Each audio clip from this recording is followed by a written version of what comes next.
12 hari ke depan, mestinya setelah 12 hari ke depan, dari sekarang, mestinya keadaannya akan lebih bagus. Jadi kami sudah buat skenario-skenario yang baik, skenario 1, skenario yang positif, tapi kita sudah buat juga worst case scenario di mana saya sudah singgung tadi kalau sampai lebih dari 40.000 per hari yang kena. Kalau katakan sampai 50.000.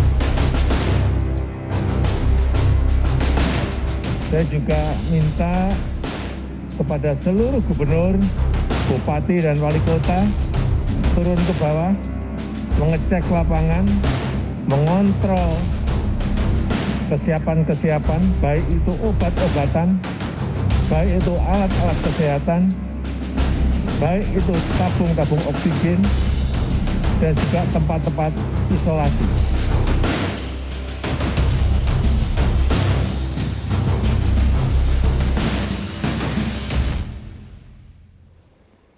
Pemirsa, apa sajakah yang disiapkan pemerintah untuk menghadapi skenario terburuk pagebluk atau kasus harian mencapai 40.000 sampai 50.000 kasus? Pertama, kalau kita lihat adalah menambah kapasitas untuk ruang rawat atau ruang isolasi, baik dengan pasien yang bergejala maupun pasien tanpa gejala. Presiden Joko Widodo telah memerintahkan Satgas COVID-19 untuk membuka asrama haji dan juga rusun pasar rumput untuk pasien COVID-19. Nah, asrama haji ini berkapasitas 900 bed isolasi. Kemudian ada 50 bed ICU dan juga 40 bed HCU atau High Intensive Care Unit. Nah, sementara itu rusun pasar rumput memiliki 8.000 bed isolasi. Kita ikuti terlebih dahulu pernyataan Presiden Joko Widodo berikut ini. Tadi setelah kita cek, tower 1 sudah siap untuk dipakai sebanyak 2.060 tempat tidur. Kemudian yang tower 2 dan tower 3 sebanyak 5.950 akan siap dalam 2-3 hari ini. Kita harapkan dengan persiapan-persiapan seperti ini, kalau memang terjadi lonjakan, kita sudah ada kesiapan.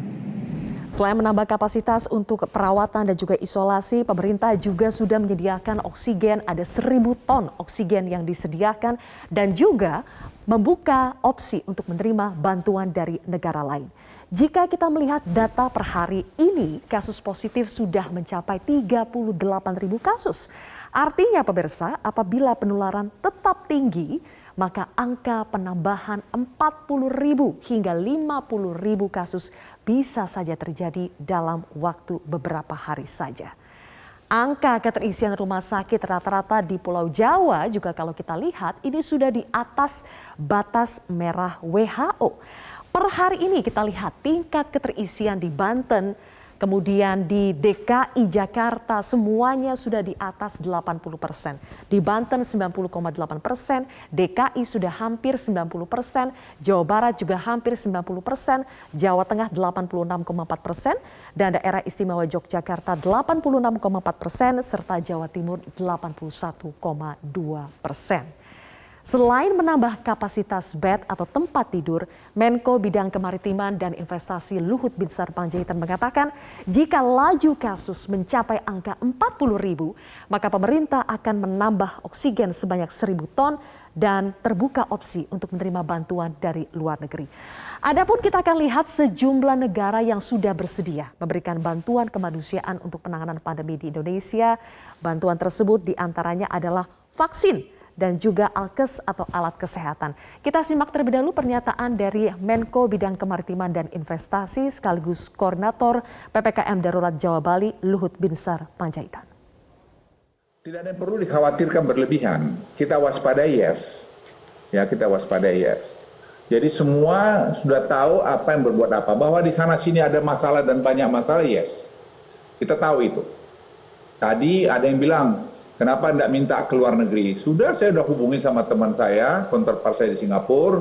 Barusan juga saya bicara, saya sudah bilang berandai worst case scenario kami. Kalau sampai lebih dari 40.000, 50.000 orang, kami mungkin perlu oksigen. Ya mungkin 1.000 ton, bisa nggak kau siapin kami itu?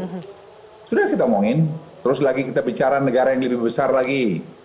Kalau begini-gini bisa nggak? Bisa. Tadi misalnya kami sudah dapat bantuan tabung oksigen, sudah dibawa pakai Hercules ke tanah air. Itu kan langkah-langkah antisipasi yang sudah kita buat.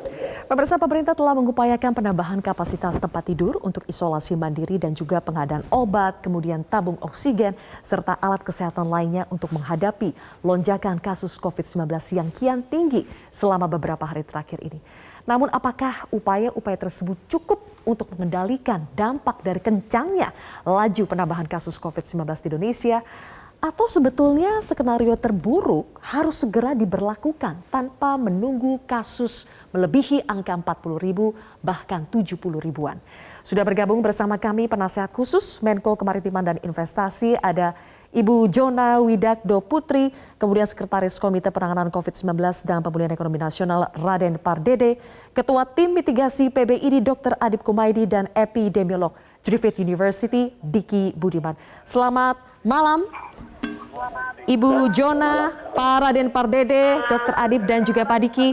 Selamat malam semuanya. Selamat malam. Terima kasih sudah bergabung bersama kami hari ini. Mudah-mudahan semuanya dalam keadaan sehat. Saya ingin ke Dr. Adip terlebih dahulu. Dr. Adip, saat saya melakukan wawancara dengan Menko Luhut, Anda juga menyaksikan wawancara tersebut, Anda ada di situ. Pak Luhut bilang meski ada masalah di sana-sini, tapi secara umum situasi penanganan COVID-19 di Indonesia terkendali. Yang ingin saya tanyakan adalah apakah fakta di lapangan, laporan yang diterima ID memang demikian adanya, bahwa masalah ada tapi semuanya masih bisa dikendalikan?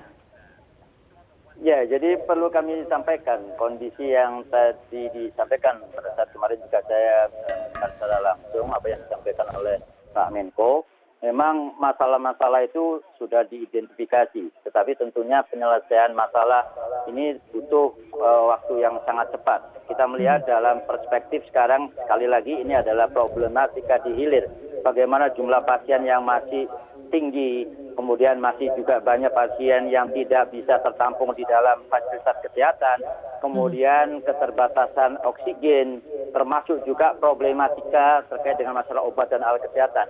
Sampai tadi malam pun kami masih mendapatkan laporan ada beberapa obat yang penting ya, yang itu kemudian tidak ada di lapangan sehingga ini juga akan bisa menghambat pelayanan. Artinya kalau kita bicara sekarang pemerintah saya kira memang sudah mengidentifikasi permasalahan-permasalahan, tetapi kita perlu penekanan-penekanan yang segera dan kondisi yang extraordinary sehingga upaya-upaya bantuan, upaya kemudian menghadapi kelangkaan oksigen dan sebagainya itu bisa segera dilakukan oleh pemerintah. Dr. Adip, sampai sekarang tidak ada statement resmi dari pemerintah yang menyatakan bahwa sistem kesehatan di Indonesia itu sudah kolaps, sudah runtuh. Tapi dari indikator-indikator yang Anda sampaikan, tadi misalnya ada keterbatasan obat-obat penting untuk pasien COVID-19, kemudian juga bor rumah sakit di sebagian besar rumah sakit Jawa Bali sudah pada penuh. Apakah dengan indikator-indikator tersebut sebetulnya secara fakta di lapangan sudah tepat mengatakan bahwa sistem kesehatan kita kolaps? Ya, jadi kalau kita bicara dengan kondisi yang luar biasa dan extraordinary pada saat ini, maka yang bisa kita sampaikan secara fasilitas kesehatan, ada dua parameter yang kita ukur, functional collapse dan structural collapse. Pada saat kita bicara functional collapse, maka sekarang sudah terjadi. Kenapa? Kekurangan SDM yang juga kemudian menjadi permasalahan yang saya kira perlu segera upaya antisipasi. Kami dari profesi juga berkoordinasi dengan Kementerian Kesehatan. Bagaimana pemberdayaan terkait dengan SDM baik itu dokter maupun tenaga kesehatan yang lain. Kemudian berkaitan juga dengan masalah obat. Jadi functional collapse inilah yang saya kira perlu untuk segera dilakukan upaya-upaya antisipasi karena secara struktural, secara kemudian kita bicara dengan kapasitas, maka itu semuanya kemudian bisa dilakukan. Karena kalau kita bicara kapasitas secara normalnya, maka okupansi rate-nya itu sebenarnya udah 100% semua, termasuk untuk ICU. Tapi kemudian memang ada usaha-usaha penambahan kapasitas tempat tidur, penambahan kemudian dengan tenda rumah sakit lapangan. Tapi sekali lagi kita bicara dalam kondisi yang saat ini secara fungsional sebenarnya rumah sakit fasilitas kesehatan kita sudah kolaps. Hingga ada upaya-upaya yang harus extraordinary juga untuk segera dilakukan. Baik. Oke, Ibu Jona, kalau menurut IDI secara fungsional, secara fungsi, sistem kesehatan kita sudah kolaps. Bagaimana pemerintah merespons pernyataan IDI ini?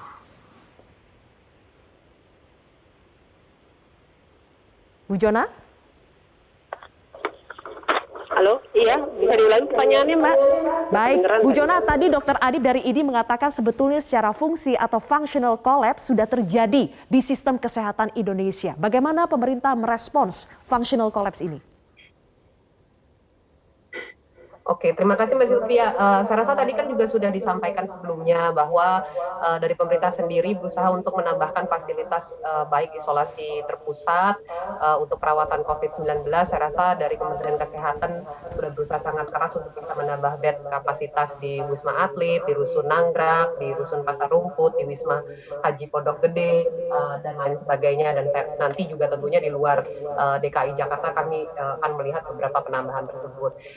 Di DKI Jakarta sebenarnya juga kami melihat bahwa konversi bed menjadi bed COVID ini juga sudah meningkat cukup signifikan. Nah, jadi kami juga mengharapkan tentunya dari provinsi lain nanti bisa menambah konversi bed menjadi bed untuk penanganan COVID-19. Nah, jadi selain tadi isolasi terpusat, konversi bed, dan tentunya juga nanti perlu adanya pemerketatan triase pasien untuk masuk ke rawat inap rumah sakit.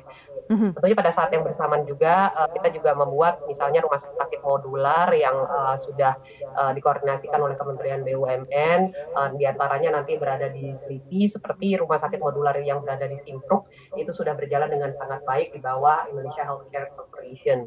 Nah, nanti juga kami mengidentifikasi mungkin tanah-tanah di tempat lain supaya bisa meningkatkan juga rumah sakit modular dan tempat untuk penanganan COVID-19 ini.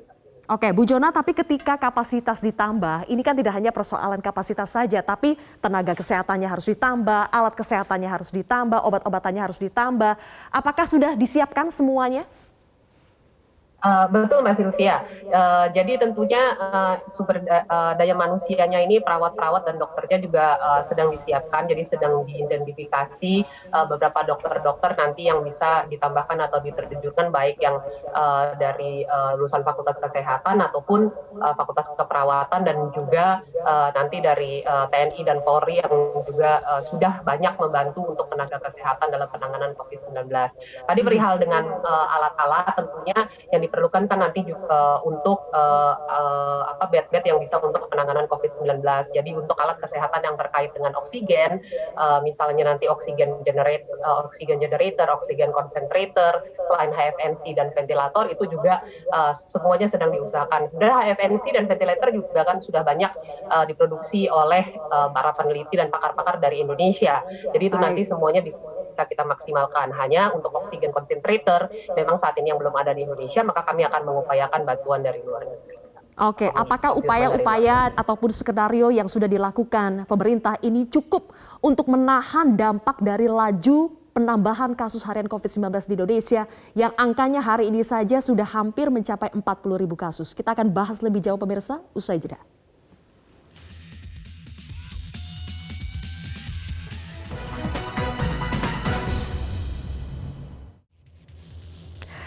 Baik, pemirsa, Anda kembali bersama kami di Prime Talk. Saya sekarang ingin ke Pak Diki, epidemiolog dari Griffith University. Pak Diki, tadi berbagai upaya sudah dilakukan oleh pemerintah, seperti yang disampaikan oleh Ibu Jona tadi, penambahan kapasitas tempat tidur, pengiriman tabung oksigen, membangun komunikasi dengan luar negeri, ada Tiongkok dan juga Singapura. Tapi apakah upaya-upaya tersebut cukup untuk membendung laju penularan COVID-19 yang kian masif di Indonesia? Ya, upaya ini sudah tepat dilakukan ya dan lazim ya dalam setiap bencana kesehatan ya, dan bukan cuma Indonesia kalau dalam kaitan ini, Brazil juga, India juga. Namun harus diingat bahwa kita ini negara kepulauan, sehingga memang perencanaannya harus akan sangat lebih kompleks dibanding negara lain yang bukan kepulauan. Karena yang saat ini, betul Bu Jona bilang bahwa saat ini yang memang fokus kita ini saat ini adalah di Bambang Jawa. kurva kita memang puncaknya tuh Jawa, Bali, Madura, bukan puncak Indonesia sebetulnya. Karena nanti pulau lainnya itu akan beda lagi, ya mudah-mudahan tidak sebesar ini. Nah, oleh karena itu persiapan ini harus juga memperhitungkan kesiapan untuk mitigasi di pulau lain. Nah, ini artinya memang nggak akan cukup, ya harus saya sampaikan nggak akan cukup karena kita negara besar. Tidak akan cukup. Apa yang disampaikan Dr. Adib tidak akan cukup, ya karena apa yang disampaikan Dr. Adib tadi, ya itu baru bicara konteks mayoritas konteks Jawa loh. Gitu. Jadi ini yang memang urgent untuk segera dilakukan. Dan masalahnya kegagalan fungsi pelayanan kesehatan ini akan memiliki collateral damage ya di aspek lain. Oleh apa saja itu, Pak Diki, collateral damage yang akan terjadi? Salah satu adalah kita tahu bahwa namanya orang sakit ini kan tetap ada yang namanya harus dioperasi, harus melahirkan, orang imunisasi program puskesmas. Nah, semua ini pasti akan jadi tertunda atau bahkan imunisasi sudah kita tahu menurun bahkan sekarang. Nah, yang disebut kesiapan ketika krisis dan bencana ini adalah memang harus komprehensif, termasuk mengantisipasi dampak kolateral tadi. Gitu. Nah, inilah kenapa yang disebut nanti bantuan dengan atau kemitraan lah ya dengan negara lain itu juga harus memperhitungkan itu. Karena ya saya sejauh ini masih menguatirkan produksi vaksin program misalnya untuk anak-anak kita. Nah, karena Bio Farma lagi banyak fokus ke Sinovac misalnya. Nah, kalaupun ini ada kemitraan ini juga menyangkut itu sangat bagus. Itulah kenapa kita memang tidak akan serta-merta bisa tangani ini dengan sendiri. Dan ingat ini memang kita belumlah menuju puncak. Dan Pak Diki, apakah Anda melihat kita sudah masuk ke dalam fase bahwa kita tidak bisa mengandalkan diri sendiri lagi? Memang sudah harus menerima kenyataan kita membutuhkan bantuan dari negara lain?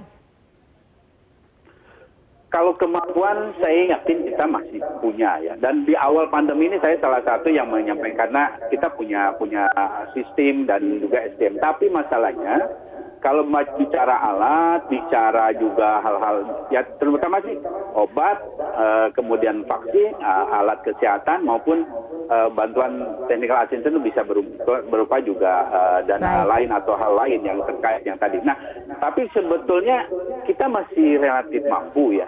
Karena ini kemampuan ini karena kaitannya karena saya pernah dikerja sama bilateral nih Mbak Sylvia. Jadi kita harus sangat selektif kalau bicara masalah SDM.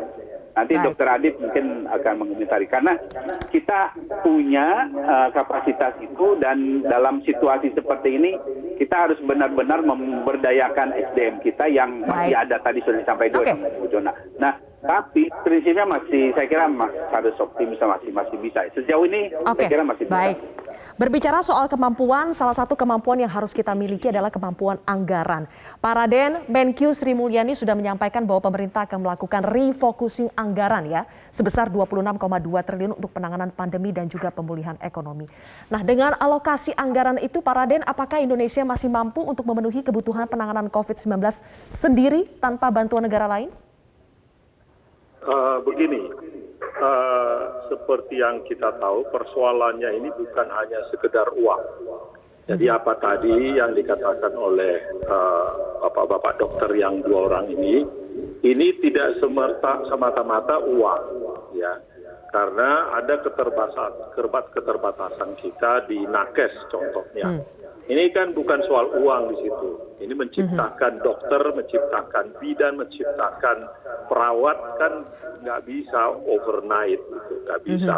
Nah, tapi kalau dari sisi pemerintah, dari sisi budget, kalau untuk menghadapi krisis seperti ini, kita selalu menyebutkan kalau memang ini berkepanjangan atau apapun, kita harus antisipasi, kita harus menyatakan, kita harus whatever it takes. Jadi dengan bahwa uangnya terbatas, kita harus terpaksa mencari utangan, kita harus lakukan. Karena seperti yang kita tahu, untuk membantu masyarakat kita, terutama yang paling rentan dan juga tentu kesehatan, kita harus mampu membeli apapun, gitu loh. Jadi itu sudah menjadi tekad daripada pemerintah, ya. Kalau kita lihat sampai sekarang, kita masih bisa refokusi. Tapi seperti yang dikatakan oleh Pak Menko, bahwa kita kalau memang keadaan disebutkan senario-senario terburuk, ya kita harus mampu melakukan manuver untuk bisa mengatasi senario terburuk sekalipun. Oke, tapi artinya kalau dari segi anggaran, sebetulnya sampai sekarang kita masih mampu, tapi persoalannya bantuan hanya tidak melulu soal anggaran, tapi yang lebih kita butuhkan adalah bantuan misalnya SDM yang harus dipenuhi dalam waktu cepat. Dan apakah itu memang caranya adalah kita harus meminta bantuan dari luar negeri atau caranya masih bisa kita atasi sendiri kalau menurut Anda, Pak Raden? Begini, kalau itu mungkin bisa dimobilisasi dulu kan, kalau dari TNI, dari Polri, dari BKKBN, semuanya dimobilisasi dulu sekarang ini. Bahkan mungkin dari para calon-calon dokter, ya mungkin dia tingkat 4, tingkat 5, saya nggak tahu sekarang karena saya orang sudah kuno, jadi tingkat 4 atau apapun namanya itu. Mereka dimobilisasi dulu sekarang ini. Karena untuk mendatangkan dari luar, saya pikir tidak akan mudah mendatangkan orang dari luar. Dan ribut pula kita nanti kalau kita mendatangkan dari luar, kenapa datang lagi? Itu menjadi masalah tersendiri. Tapi yang kalau boleh saya menyatakan bahwa ini adalah tanggung jawab kita bersama semua. Jadi dalam situasi seperti ini bangsa kita diuji. Dalam situasi badai yang besar seperti ini bangsa kita diuji. Jangan dikotak-kotakan bahwa antara dokter, antara pemerintah, antara tokoh agama, kita mari bersatu padu ini. Ini adalah musuh yang tidak kelihatan, berbeda sama sekali dengan musuh yang kelihatan. Baik, kalau begitu. Nanti saya akan tanyakan kepada Ibu Jona, sebetulnya sejauh mana penjajakan yang sudah kita lakukan kepada negara-negara lain, bantuan seperti apa tepatnya yang kita butuhkan dari negara lain, dan bagaimana upaya di dalam negeri untuk memenuhi kekurangan, misalnya kekurangan oksigen, kekurangan obat-obatan, apakah masih bisa dipenuhi dari dalam negeri. Kita akan lanjutkan lagi, pemirsa, usai jeda.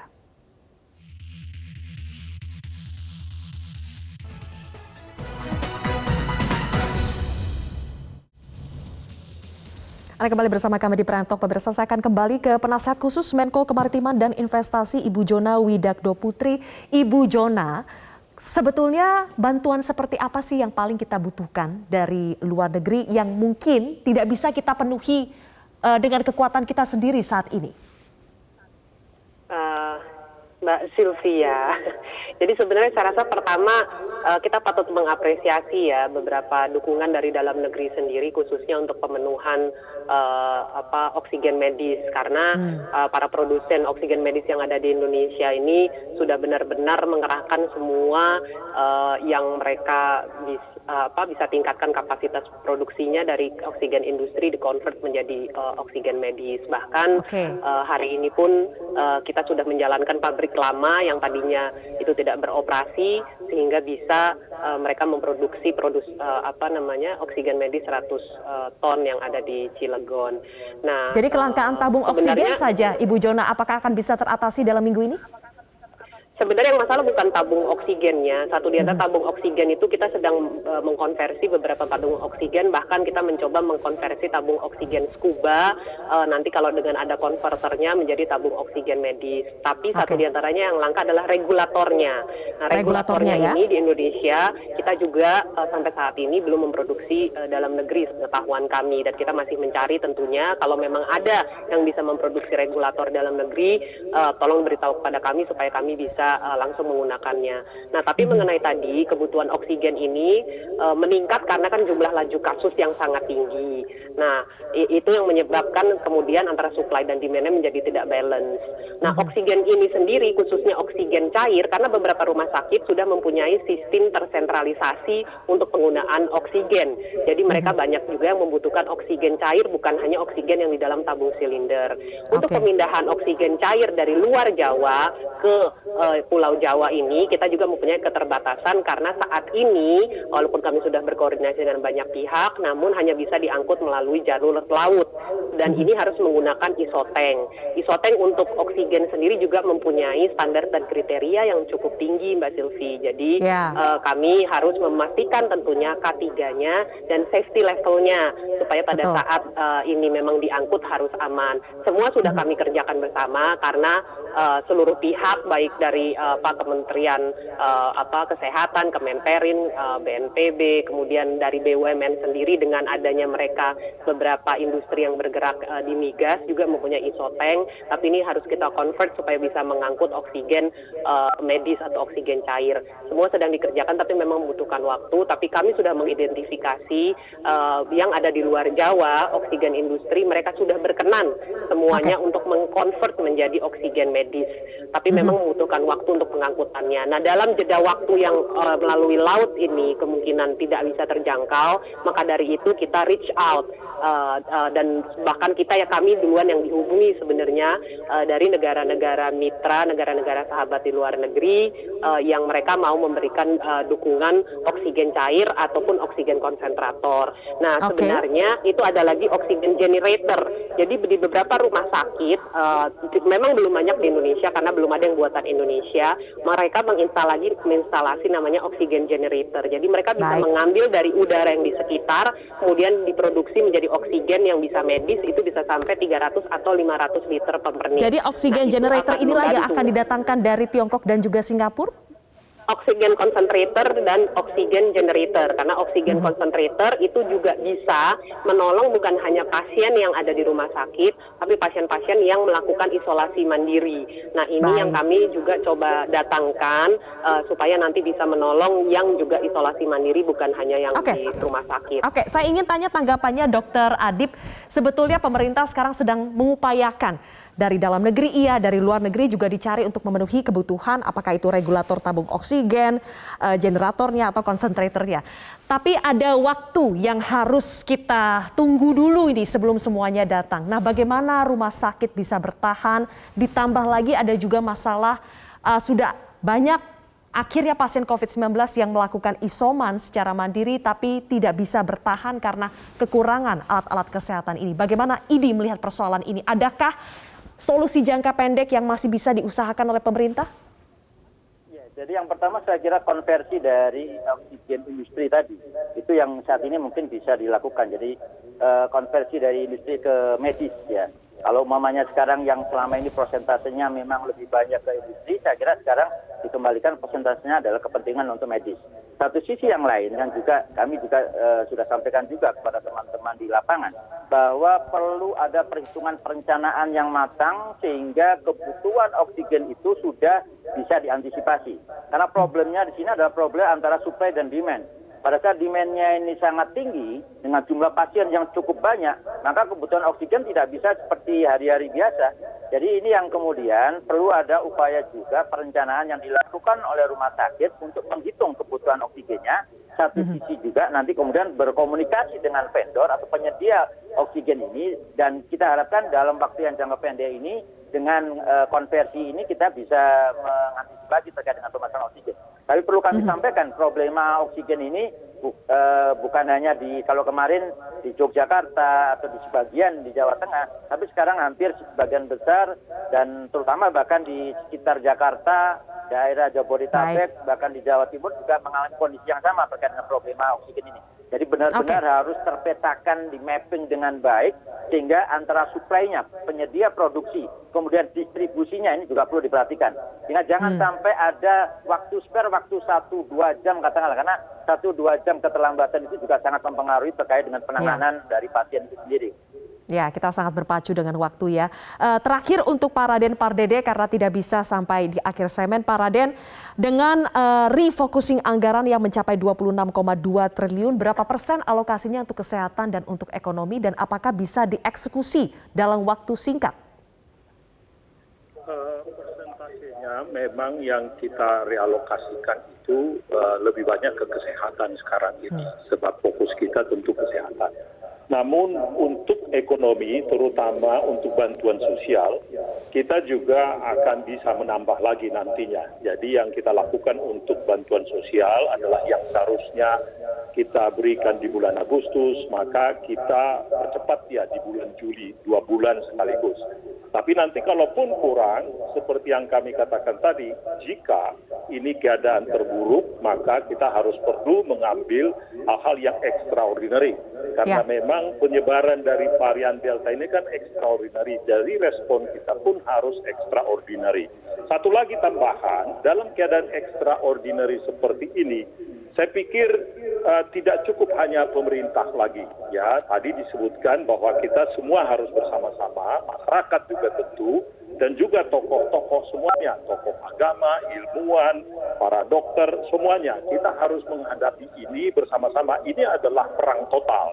Yang kalau kita kalah, ini bukan soal pemerintah atau hanya dokter, tapi ini adalah tantangan buat bangsa kita. Jadi sekali lagi, mari kita bersama-sama untuk melawan perang yang besar ini. Baik, terima kasih Raden Pardede, Bapak Raden Pardede telah bergabung bersama kami, Sekretaris Komite Penanganan COVID-19 dan Pemulihan Ekonomi Nasional. Terima kasih. Masih ada waktu, saya akan ke Pak Diki dulu. Pak Diki, tadi selain tantangannya kita mengatasi berbagai masalah yang ada sekarang, ada lagi tantangan baru yang harus kita hadapi. Tidak hanya varian Delta, Pak Diki, tapi sudah ada varian Kappa, Eta, Lambda yang sudah masuk ke Indonesia. Apakah dengan kebijakan yang berjalan sekarang kita mampu menahan laju penularan dari varian-varian baru ini? Boleh dijawab nanti Pak Diki, kami akan jeda terlebih dahulu. Pemirsa, tetaplah bersama kami di Prime Talk.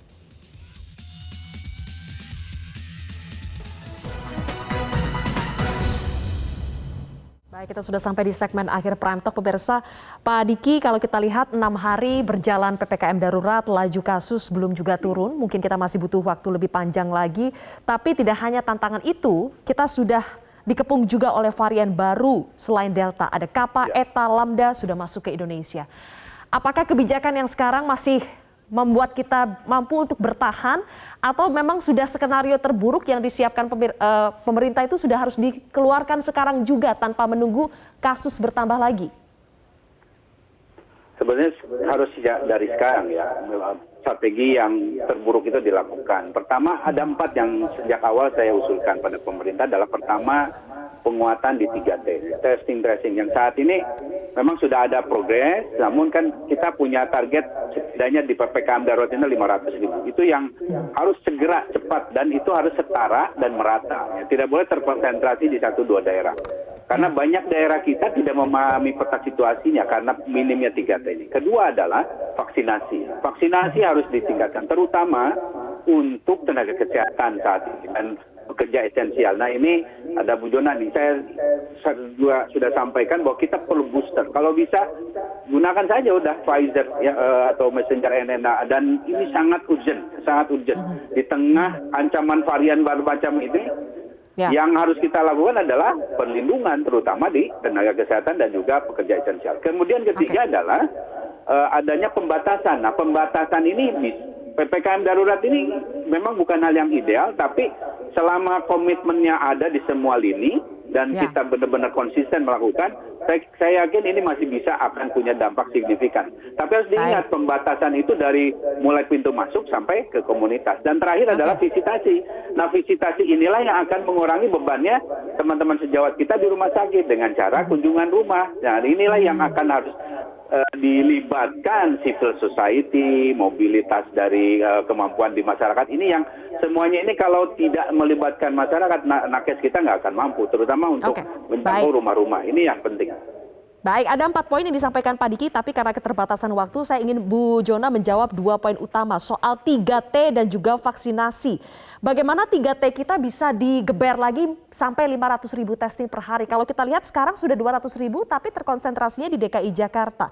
Dan vaksinasi juga belum mencapai target, tidak konsisten, sehari 1 juta per hari. Bagaimana mengatasi 2 hal itu? Ya, makasih Mbak Sylvia, terima kasih masukannya juga atau remindernya dari Pak Diki. Saya rasa tadi memang sangat benar untuk 3T, testing, tracing, treatment, ini sedang kita lakukan dengan kita tingkatkan lah sebaik-baiknya. Dan dari testing sendiri kan sebenarnya memang jumlahnya juga sudah cukup meningkat. Kami juga mengharapkan tentunya nanti di pemerintah provinsi di luar DKI Jakarta atau Jabodetabek nanti bisa meningkatkan untuk level testing ini.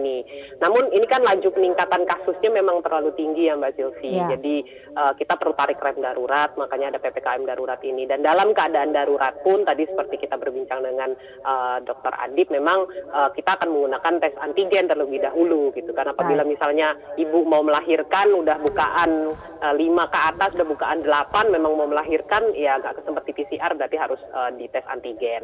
Nah, tapi untuk lab-lab PCR yang ada di luar DKI Jakarta ini terus kita tambah dan tingkatkan juga. Tentunya kita juga perlu komitmen kuat dari pemerintah provinsi dan Pemda setempat supaya mau untuk bisa memasang lebih banyak lagi alat-alat PCR trace supaya nanti bisa tracing lebih dini, treatment perawatannya mungkin bisa dikurangi atau menghindari masuk rumah sakit tapi sudah identifikasi dini dan bisa diobati dengan lebih dini lagi gitu. Tapi memang ini laju peningkatan yang tinggi ini tentunya semoga dengan PPKM, dengan mobility index yang turun bisa di bawah 30% atau mobility index turun sampai 50%, baru mungkin bisa lebih baik. Karena Bu Jona, sayang sekali waktunya sudah sangat terbatas. Saya ingin memberikan kesempatan terakhir singkat kepada Dr. Adib mengenai tadi poin soal tenaga kesehatan yang perlu mendapatkan booster vaksinasi lagi. Anda setuju? Apakah ini termasuk dalam skenario yang harus disiapkan oleh pemerintah? Iya, jadi saya kira terlepas dari memang kita cakupan vaksinasi masih rendah, maka upaya untuk memberikan booster kepada tenaga kesehatan, seperti hal yang sudah dilakukan oleh negara yang lain, memang ini perlu untuk kemudian dipersiapkan. Karena satu aspek dari sudut pandang evidence base juga sedang kita diskusikan di internal pakar, apakah kemudian kita memakai yang vaksin yang sama ataukah dengan koktail dengan vaksin mRNA, katakanlah Moderna atau Pfizer, artinya kita membutuhkan referensi. Tapi yang paling penting sebenarnya yang menurut saya yang saat ini adalah bagaimana kemudian aliran pasien ini kita bisa kurangin dengan upaya-upaya untuk di lapangan. Usulan Mas Diki tadi saya kira cukup bagus, bagaimana masyarakat juga diberdayakan, civil society diberdayakan. Dan buat kami pun tentunya perhatian dari masyarakat itu menjadi sangat penting dan kami sangat berterima kasih apabila ada masyarakat yang mendukung upaya-upaya perlindungan dan keselamatan kepada tenaga kesehatan. Baik, terima kasih Dr. Adib Kumaydi, Pak Diki Budiman, dan juga Ibu Jona Widakdo Putri telah bergabung bersama kami di Prime Talk hari ini. Pemirsa, demikianlah Prime Talk. Saya Zylvia Iskandar mewakili rekan-rekan bertugas mengucapkan terima kasih atas kebersamaan Anda dan ingatlah selalu untuk patuhi protokol kesehatan. Metro TV